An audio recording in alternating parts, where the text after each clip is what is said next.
um episódio do Advogando Ideias, um podcast feito por advogados, mas pensado em você que quer entender melhor seus direitos e a vida jurídica com mais clareza, proximidade e empatia. Eu sou Ana Flávia e estou aqui com os meus colegas Larissa, Gabriele e o Dr. Henrique, e hoje vamos falar sobre o BPC Loas. Então, o BPC ele é um benefício muito importante, né? Um benefício assistencial muito importante, e vamos começar falando sobre os requisitos. Então, doutora Larissa, quais são os requisitos para fazer jus a esse benefício? Ana, primeiramente, muito obrigado novamente pela oportunidade de estar aqui no Advogando Ideias. O BPC, ele atende aos seguintes critérios: aquelas pessoas com deficiência ao longo prazo, tais como física, mental, intelectual e sensorial. Lembrando que essas pessoas, elas não precisam ser idosas, elas podem ter qualquer idade. E também idosos de 65 anos ou mais. Sim. Lembrando que o autista, ele também entra nesse rol de pessoas que têm acesso a esse benefício assistencial. Bom, olá pessoal. Além desses requisitos, né, a lei também prevê uma questão relacionada à renda per capita familiar, que tem que ser inferior a 1/4 do salário mínimo nacional vigente, né? Então, pega-se o salário nacional vigente, seja esse ano que vem, enfim, ou na data que for solicitado o benefício, e faz uma divisão pelos componentes da família, né? Lembrando que a família é aquela que coabita o mesmo teto. Pode ser que em situações que existe uma família em determinado espaço de moradia, outra família que reside nos fundos. Essa distinção tem que ser observada porque não se caracteriza a família, mesmo que residam ali, às vezes, sobre num determinado espaço de área ali construída, né? Mas o fato é que casa é uma coisa, família tem que estar estabelecida dentro dessa casa. Então, às vezes, é um pai, é uma mãe, é uma avó, um primo. Então, todas essas pessoas que residem sobre o mesmo teto têm que ser considerado nessa fração. E aí, faz a divisão, né? Pega o salário mínimo, divide pela quantidade de pessoas que residem na mesma casa, e aí você vai chegar no resultado da renda per capita. E se for inferior a 1/4 do salário mínimo, a pessoa já, em tese, cumpriu esse requisito. Lembrando que esse requisito é o que já está pré-estabelecido na lei, né? Mas existem exceções a essa regra do 1/4 do salário mínimo, e acho que a doutora Gabriele pode nos explicar melhor a respeito disso. É isso mesmo, Henrique. Esse critério da renda per capita, apesar dele ser um critério objetivo que está estabelecido na lei, ele pode ser flexibilizado. Então, antes de entrar no assunto, oi para todo mundo que está assistindo a gente, esse critério ele pode ser flexibilizado. Como que esse critério vai ser flexibilizado? Vai se analisar, além da renda que aquela família ofere, também quais são as necessidades daquela família. Então, aí a gente pode considerar aluguel, pode considerar gastos mensais com alimentação, medicamento, consultas médicas. Aí você consegue o benefício do BPC Loas, apesar dele ser um benefício assistencial, a análise é feita pelo INSS. Então, quando a gente entra com o pedido ali no INSS, ele vai fazer essa análise da renda, mas a gente também pode colocar alguns custos, e esses custos ali vão fazer meio que um desconto da renda que essa família recebe para você chegar ali, fazer a divisão por cabeça de todo mundo do grupo familiar para chegar na renda per capita daquela família e, a partir disso, decidir se ela se encaixa ou não no critério econômico, que seria 1/4 do salário mínimo. Agora, quando a gente passa para a esfera judicial, essa flexibilização ela é analisada mais num todo, né? Que aí passa pelo crivo da assistente social, e aí essa assistente social vai analisar, além da questão econômica, ela também vai analisar questões de acesso, por exemplo, à educação, se a pessoa ela precisa utilizar algum veículo para se consultar em consultas médicas. Então, ela vai analisar questões, além da renda, questões de acessos, né, de oportunidades, para fazer essa análise da vulnerabilidade econômica.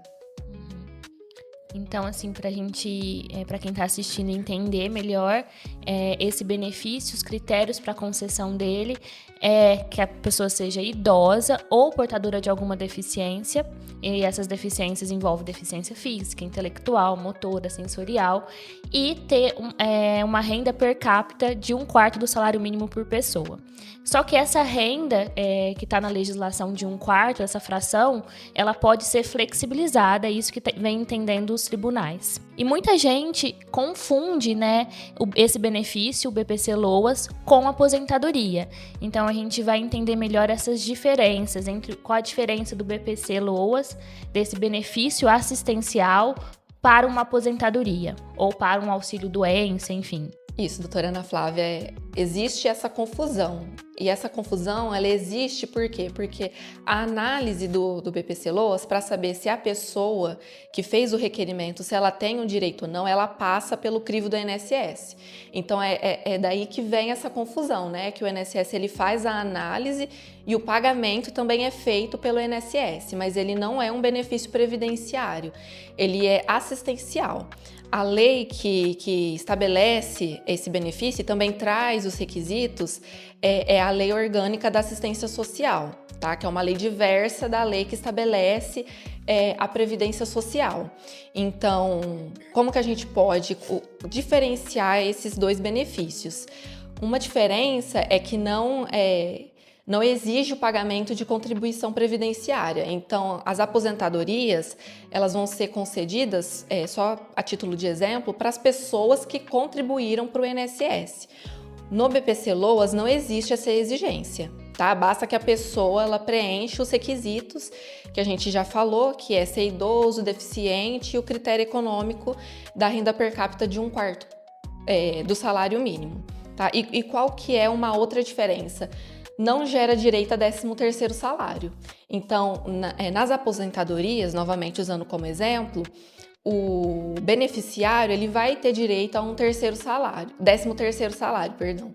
Isso não acontece no BPC Loas, tá? Uma outra diferença também é que ela não gera direito à pensão por morte.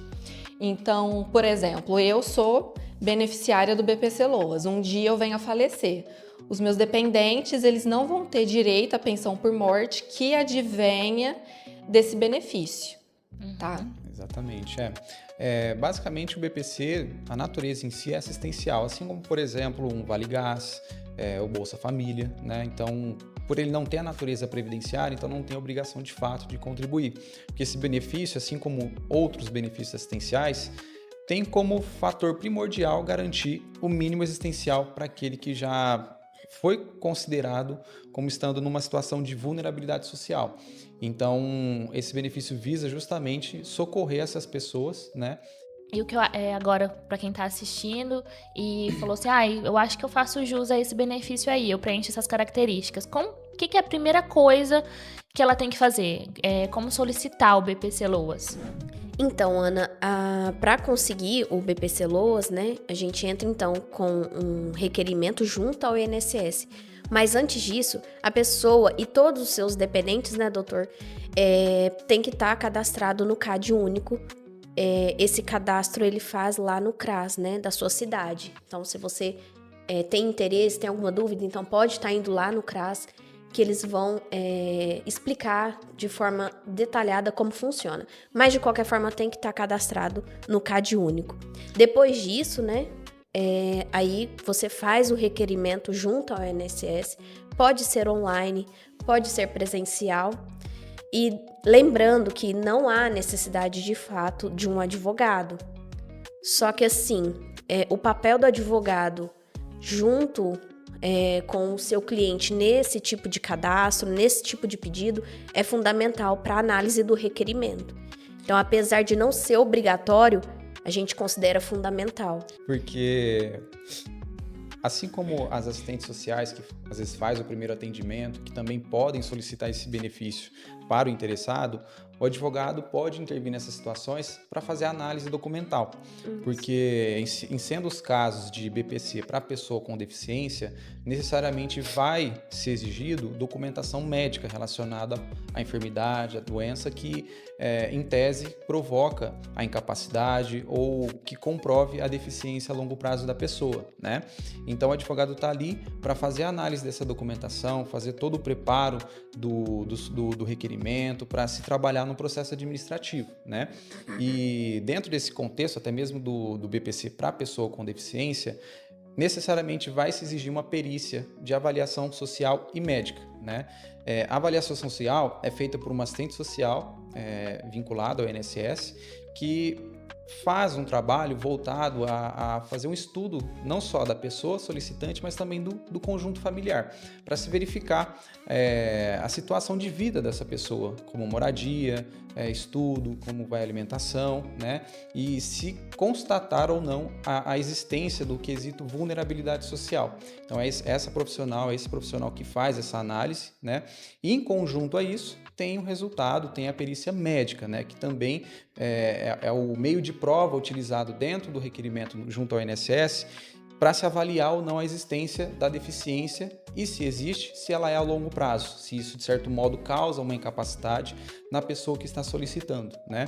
Então, conjuntamente aos outros requisitos, necessariamente a pessoa precisa submeter essas perícias, e essas perícias devem dar um resultado favorável no sentido de constatar a vulnerabilidade social por meio da avaliação social e também constatar a deficiência a longo prazo para fins de conclusão de perícia médica, né? Então, o advogado entra nesse papel, lembrando que o próprio interessado pode solicitar diretamente junto ao INSS ou por meio da assistente social localizada mais próxima na sua cidade ou por meio de um advogado de confiança. Até porque o advogado ele pode ajudar, né, o requerente na questão da documentação. Porque muitas vezes a pessoa ela vai sozinha através do portal do meu INSS, na internet tenta, ou até mesmo através do aplicativo, né, que também é possível. Ela tenta fazer esse pedido e às vezes falta algum documento, né? E isso prejudica a análise do benefício, pode até causar um indeferimento. Então, aí quais documentos são necessários? A doutora Larissa explicou que é necessária a inscrição no CadÚnico, então um dos documentos é o comprovante de inscrição do CadÚnico, um comprovante de residência, o documento de identificação pessoal, podendo aí ser um RG ou uma CNH. É preciso também, se você está pedindo devido à deficiência, você ter ali laudos, exames, receitas médicas que comprovem que você tem esse impedimento a longo prazo. E é importante também a gente salientar que quando a gente fala sobre o impedimento a longo prazo, o que é isso? A pessoa ela já apresenta esse impedimento há 2 anos, né? 2 anos ou mais, para ser considerado a longo prazo. Então, aí, além desses documentos já mencionados, se a gente está falando de uma pessoa adulta, maior de 18 anos, a carteira de trabalho, para se demonstrar se a pessoa ela ofere renda, né? Além disso, o próprio INSS vai puxar o extrato para ver se a pessoa tem algum tipo de contribuição previdenciária. Também, através disso, o INSS consegue verificar a renda. A certidão, né, de nascimento, Isso, se for menor. Vai pegar também, né, vai exigir a documentação daqueles que compõem a família. Isso. A documentação a identidade, né? Para que o INSS avalie se o conjunto familiar apresentado no pedido administrativo se condiz com o que foi cadastrado no CadÚnico, né? Para fins de se calcular a renda per capita. Isso. Então, tem também esses documentos relacionados ao grupo familiar. Endereço, os documentos de praxe, né? Comprovante de endereço, identidade do grupo familiar. Se o solicitante for menor de idade ou dependente de um adulto, certidão de nascimento ou às vezes uma certidão de interdição, né? Então, são documentos essenciais para você iniciar o processo administrativo, iniciar o pedido administrativo. Pode ser que durante a análise do pedido, o INSS venha a exigir documentos complementares, né?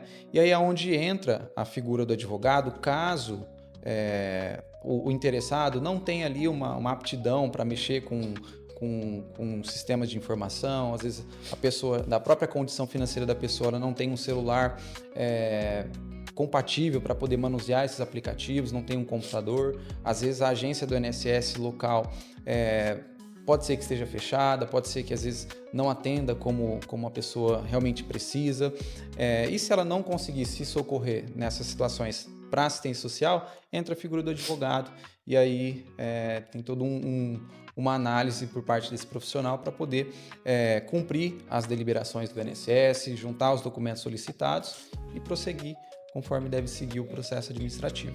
Até porque dentro do próprio processo administrativo, né, pode existir a necessidade de se apresentar algum tipo de impugnação. Sim. Às vezes o documento, né, da exigência é um documento mais específico, e aí é nesses momentos que a figura do advogado se mostra fundamental para a análise do pedido. Sim. E aí teria, se o pedido inicialmente ele foi indeferido no administrativo, tem a possibilidade de entrar também no judicial, né? E eu acho importante a gente falar que, na prática, isso acontece muito, né? Na maioria dos casos. Inicialmente, no administrativo, ele é indeferido, e aí a gente precisa entrar no judicial para conseguir o benefício. Até porque que a gente falou antes da flexibilização do critério objetivo da renda. Muitas vezes essa flexibilização ela vai ser feita no judiciário. Isso, né? Isso. Porque no administrativo muitas vezes eles vão na risca, né? Passou um pouquinho de 1/4 do per capita, aí eles já vão indeferir. Aí entra o advogado que vai mostrar na esfera jurídica, né, no judicial, que embora ele passe um pouquinho da renda per capita, ele faz jus ao benefício por outras condições que a gente vai tentar provar ali no decorrer do processo. Que pelo INSS a gente fala que a análise ela é mais objetiva, né? Uhum. Agora, no judiciário é que vai ser feita uma análise, assim, vamos dizer, sistêmica, né? Que ali vai entrar a figura do assistente social, vai entrar a figura também do perito médico, né? Uhum. Que vai fazer uma análise ali do todo, que quando a gente fala de pessoas em vulnerabilidade social, a gente está falando da vulnerabilidade pela questão da deficiência, né? Do impedimento de acessos, e também da vulnerabilidade econômica, que aí é uma análise mais ampla, né? Analisando não só, novamente, a questão econômica, mas essa questão de acessos da pessoa, né? A médico, a educação, ao lazer, é feita essa análise do todo, né? Isso, e lembrando que essa questão de flexibilização, ela veio através do STF e do STJ, né? Questionando sobre a inconstitucionalidade do 1/4 como critério objetivo na lei. Só que não, isso pode ser reavaliado no judiciário, né? De acordo com o caso concreto, sempre de acordo com o caso concreto. E eu acho interessante também a gente falar um pouquinho sobre, né, a criança autista, que até pouco tempo atrás não fazia o fato de ser acometido pelo transtorno do aspecto autista, antigamente não fazia jus a esse benefício, porque não contava como deficiência. E teve uma decisão, né, recente aí que agora a criança autista também faz jus a esse benefício, que eu acho muito interessante, que veio muito a agregar, né?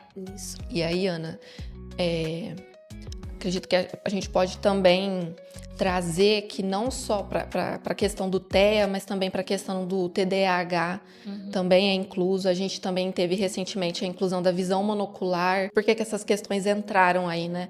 Porque são impedimentos ao longo prazo, tá? Então, assim, não existe um rol taxativo dizendo o que é deficiência ou não. Vai dar análise ali se aquela deficiência causa um impedimento a longo prazo.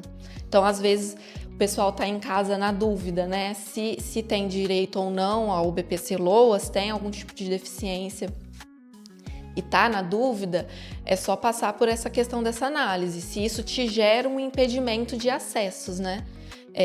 E aí levar essa questão para o CRAS, né, da sua cidade, ou então se consultar com um advogado, que aí você vai ter um esclarecimento melhor. O que acontecia é que existiam muitas decisões num passado não muito distante, né, de que as pessoas que eram acometidas pelo TEA, elas tinham os benefícios negados.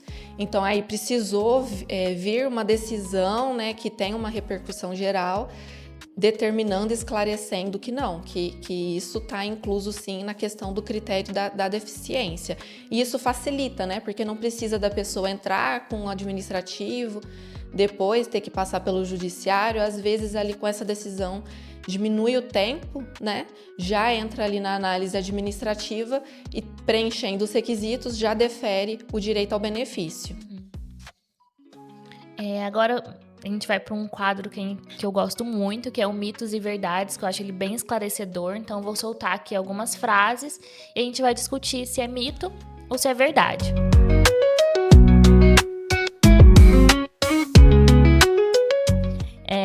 O BPC é uma aposentadoria. Isso a gente já discutiu aqui, né, no início, que não é uma aposentadoria, é um benefício assistencial. O segundo quem nunca contribuiu com o INSS pode receber o BPC? Sim, é verdade, né? A gente já entrou nessa questão. A pessoa não tem que ter tido contribuições previdenciárias anteriores para fazer jus ao benefício, porque, novamente, e reiterando o que você acabou de falar, é um benefício assistencial e não previdenciário. A terceira frase é: quem recebe BPC pode acumular com aposentadoria ou outros benefícios previdenciários? Não. Não, porque basicamente esse benefício é justamente para aquela pessoa que não tem renda, né? Que não tem nenhuma outra fonte de renda, e aí entra o assistencialismo, que justamente vem socorrer essa pessoa que, como o próprio cerne da questão diz, que está em vulnerabilidade social, que significa basicamente que não tem condição de oferir renda própria, ou ser de alguma forma socorrido pela própria família, porque às vezes a família também não reúne condições, seja para conseguir um trabalho formal, seja também para conseguir alguma outra espécie de benefício que cubra todas as despesas, a vida financeira em si da família. Então, não. Se você já recebe algum benefício previdenciário, por exemplo, uma aposentadoria por idade, uma pensão por morte, um auxílio-doença, basicamente você descarta a hipótese de ter um BPC para si mesmo. Henrique, e se algum ente familiar tem a pensão ou algum benefício, a pessoa que está pedindo, ela tem esse direito do BPC? Nesses casos, depende muito. Tá? Via de regra, para o idoso que recebe a aposentadoria por idade no valor mínimo, ou seja, no valor do salário mínimo, ou às vezes qualquer pessoa de qualquer idade que receba uma aposentadoria por invalidez ou um auxílio-doença até o valor do salário mínimo, esses rendimentos não computam na hora de fazer o cálculo da renda per capita familiar. Então é como se não existissem. Então digamos que numa família que é composta por 4 pessoas e uma delas é um idoso que recebe uma aposentadoria por idade, essa renda não vai calcular. Então, basicamente, esse conjunto familiar atende o requisito objetivo de um quarto salário mínimo, porque a aposentadoria por idade, nesse caso, por exemplo, é descartada para fins de cômputo dessa renda, da renda per capita. Então, aí só para não ficar dúvida, né? Então, quem recebe algum tipo de aposentadoria ou pensão previdenciária não vai ter direito ao BPC Loas. Sim. Mas se alguma outra pessoa que não a pessoa que solicitou o benefício, alguém que esteja na família, no grupo familiar, se ela receber uma aposentadoria no valor mínimo, ou até mesmo se algum outro membro da família receber o BPC Loas, não entra no cálculo. Tá? Mas se a própria pessoa que pediu recebe algum tipo de aposentadoria ou pensão previdenciária, ela não vai fazer jus ao BPC Loas. Exatamente. E por fim, mesmo com renda um pouco acima do limite, eu posso conseguir o benefício judicialmente. Que a gente também falou aqui e é uma verdade, né? Mas lembrando que tem que passar primeiramente no crivo administrativo, né? Para depois questionar essa flexibilização judicialmente. Se o INSS indeferir, né? Então chegamos ao fim de mais um episódio. Hoje a gente falou sobre o BPC Loas, que é um benefício assistencial muito importante para muitas famílias. Se você conhece alguém que faz jus a esse benefício, não deixe de encaminhar esse vídeo. Henrique, Larissa, Gabi. Ana, eu agradeço por mais esse episódio, por mais uma participação. Pessoal, eu espero que vocês tenham compreendido, nem que seja um pouco, sobre esse assunto, né? E havendo qualquer dúvida, qualquer sugestão, qualquer crítica, deixe nos comentários, nós faremos questão de ler e às vezes até tratar do assunto nos episódios que vão surgir aí pela frente. A gente ainda vai trazer muita coisa interessante para vocês. Por isso acompanhe a gente no nosso canal do YouTube, se inscreva, marca o sininho e acompanhe a gente. Obrigado pela oportunidade novamente. Nos acompanhe nas redes sociais. Então é isso, pessoal. Terminamos mais um episódio. Não se esqueça, toda quarta às 19 horas estaremos aqui no Advogando Ideias. Até semana que vem.